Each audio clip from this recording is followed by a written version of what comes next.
ఆకాశవాణి ప్రాంతీయ వార్తలు చదువుతున్నది డివి సత్యనారాయణ. ముందుగా ముఖ్యాంశాలు. రాష్ట్ర ముఖ్యమంత్రి నారా చంద్రబాబు నాయుడు ఈరోజు నీతి ఆయోగ్ ప్రతినిధులతో సమావేశమయ్యారు. విదేశీ పెట్టుబడిదారులు రాష్ట్రంలో పెట్టుబడులు పెట్టేందుకు ఆసక్తి చూపిస్తున్నారని కేంద్ర మంత్రి కింజరాపు రామ్మోహన్ నాయుడు పేర్కొన్నారు.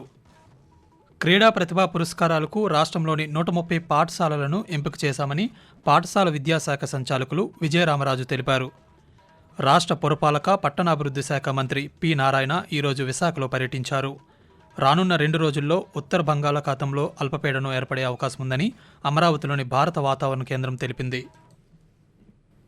వార్తల వివరాలు. రాష్ట్ర ముఖ్యమంత్రి నారా చంద్రబాబు నాయుడు ఈరోజు నీతి ఆయోగ్ ప్రతినిధులతో సమావేశమయ్యారు. వికసిత ఆంధ్రప్రదేశ్ 2047 విజన్ డాక్యుమెంట్ రూపకల్పనపై ఈ సమావేశంలో చర్చించారు. ఈ సందర్భంగా 2047 నాటికి రాష్ట్రాన్ని $2 ట్రిలియన్ల ఆర్థిక వ్యవస్థగా మార్చడమే లక్ష్యంగా విజన్ డాక్యుమెంట్ సిద్ధం చేస్తున్నామని వారికి తెలిపారు. అలాగే వచ్చే 5 సంవత్సరాలకు జిల్లాల వారీగా విజన్ డాక్యుమెంట్లు రూపొందిస్తున్నామన్నారు. మ్యాక్రో టు మైక్రో విధానం అవలంబించేలా చర్యలు తీసుకుంటున్నామన్న ముఖ్యమంత్రి రాష్ట్రాన్ని ఆహార శుద్ధి కేంద్రంగా తయారు చేస్తామన్నారు. పారిశ్రామికంగా యువతలో నైపుణ్యం పెంచేలా కార్యాచరణ సిద్ధం చేస్తున్నామని, ఆంధ్రప్రదేశ్ను దేశ తూర్పు తీరానికి లాజిస్టిక్ హబ్గా తీర్చిదిద్దుతామని వివరించారు. రాష్ట్రాన్ని అంతర్జాతీయ పర్యాటక కేంద్రంగా అభివృద్ధి చేసేలా కార్యాచరణ రూపొందిస్తున్నామని, అందరికీ అత్యాధునిక వైద్య సేవలు అందేలా చర్యలు చేపడుతున్నామని నీతి ఆయోగ్ ప్రతినిధులకు వివరించారు. విదేశీ పెట్టుబడిదారులు రాష్ట్రంలో పెట్టుబడులకు ఆసక్తి చూపిస్తున్నారని కేంద్ర పౌర విమానయాన మంత్రి కింజరాపు రామ్మోహన్ నాయుడు పేర్కొన్నారు. ఈరోజు గుంటూరు జిల్లా ఉండవల్లిలో కేంద్ర మంత్రి పాత్రికేయులతో మాట్లాడుతూ ముఖ్యమంత్రి నారా చంద్రబాబు నాయుడు గ్రామ సభల ద్వారా అభివృద్ధికి శ్రీకారం చుట్టారన్నారు. గత ప్రభుత్వ హయాంలో కేంద్ర ప్రభుత్వ నిధులను దుర్వినియోగం చేశారని, భూ ఆక్రమణలకు పాల్పడ్డారని అన్నారు. ఈ నేపథ్యంలో సెప్టెంబర్ 1వ తేదీ నుంచి రాష్ట్రంలో రెవెన్యూ సదస్సులు నిర్వహిస్తున్నామని తెలిపారు.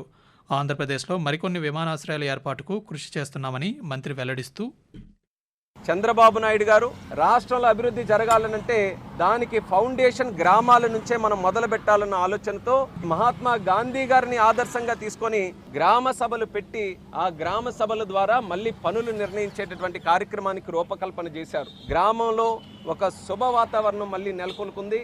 అలాగే మనం తీసుకుంటే పెన్షన్ల పెంపుదల కార్యక్రమం మొదటి నెల నుంచే శ్రీకారం చుట్టాం.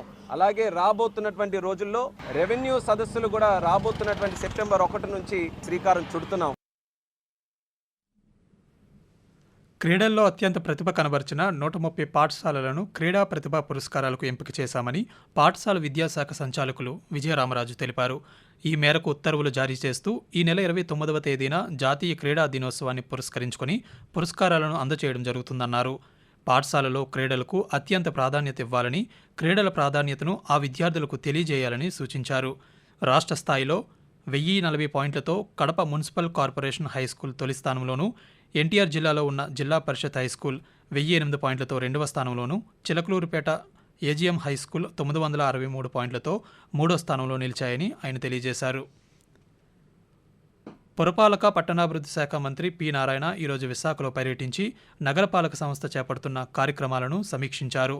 ఇందులో భాగంగా కాపులుప్పాడ డంపింగ్ యార్డ్లోని వేస్ట్ టు ఎనర్జీ ప్లాంట్ను, బయోమైనింగ్ ప్లాంట్ను భీమిలి శాసనసభ్యులు గంటా శ్రీనివాసరావుతో కలిసి సందర్శించారు. వేస్ట్ టు ఎనర్జీ ప్లాంట్ను ఆధునీకరించి చర్యలు చేపట్టేలా జిందాల్ ప్రతినిధులకు ఆదేశించాలని జీవీఎంసీ కమిషనర్ పి సంపత్ కుమార్కు సూచించారు. అనంతరం మంత్రి పాత్రికేయులతో మాట్లాడుతూ గతంలో జపాన్, సింగపూర్ తదితర దేశాల్లో పర్యటించి వ్యర్థాల సేకరణ, వాటి వినియోగం, పునరుత్పత్తి మొదలైనవి అధ్యయనం చేశామన్నారు. అక్కడున్న వేస్ట్ టు ఎనర్జీ ప్లాంట్లు దుర్వాసన వెదజల్లవని, అదేవిధంగా విశాఖ ప్రజలకు ఎటువంటి హాని జరగకుండా ఈ ప్లాంట్ను ఆధునీకరించాలని అధికారులకు ఆదేశించామని మంత్రి తెలియజేశారు.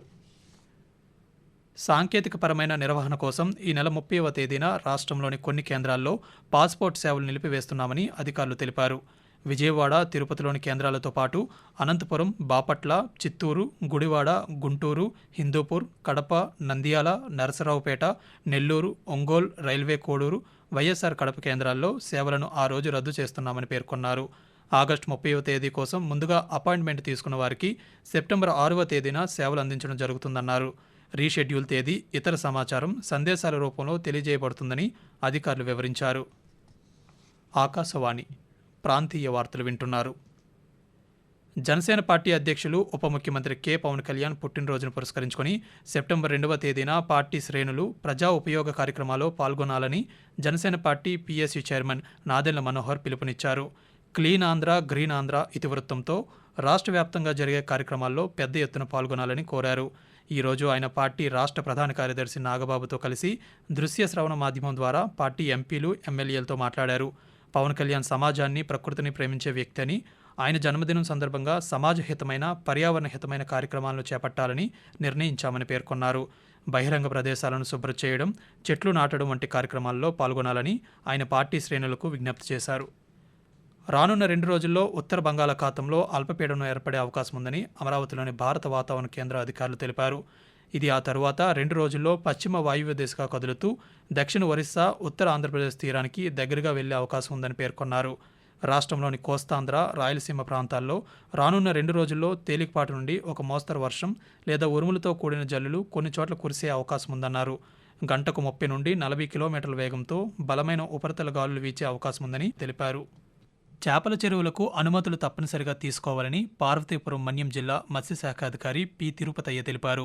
ఈ మేరకు ఒక ప్రకటన చేస్తూ చేపల చెరువుల కోసం Andhra Pradesh state aquaculture development authority 2020 ప్రకారం లైసెన్సుల మంజూరు జరుగుతుందని, గ్రామ మత్స్యశాఖ అసిస్టెంట్ ద్వారా ఆన్లైన్లో దరఖాస్తు చేసుకోవాలని సూచించారు.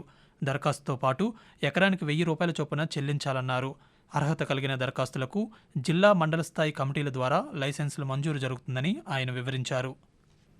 సీజనల్ వ్యాధులను అరికట్టి ప్రజల ఆరోగ్యానికి భద్రత కల్పించాలని విజయనగరం జిల్లా పరిషత్ చైర్మన్ మజ్జి శ్రీనివాసరావు కోరారు.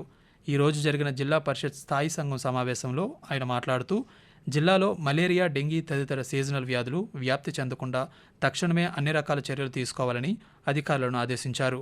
మలేరియా, డెంగీ తదితర సీజనల్ వ్యాధులు 2 జిల్లాల్లో విపరీతంగా ఉన్నాయని, ప్రతి ఇంటిలో జ్వరపీడితులున్నారని, ఇటీవల జిల్లాలో స్వైన్ ఫ్లూ కేసు కూడా నమోదైందని అన్నారు. గ్రామాల అభివృద్ధి లక్ష్యంగా గ్రామస్థాయిలో సూక్ష్మ ప్రణాళికలు రూపొందించాలని పార్వతీపురం మన్యం జిల్లా కలెక్టర్ ఏ శ్యాంప్రసాద్ మండల పరిషత్ అభివృద్ధి అధికారి ఎంపీడీఓలను ఆదేశించారు.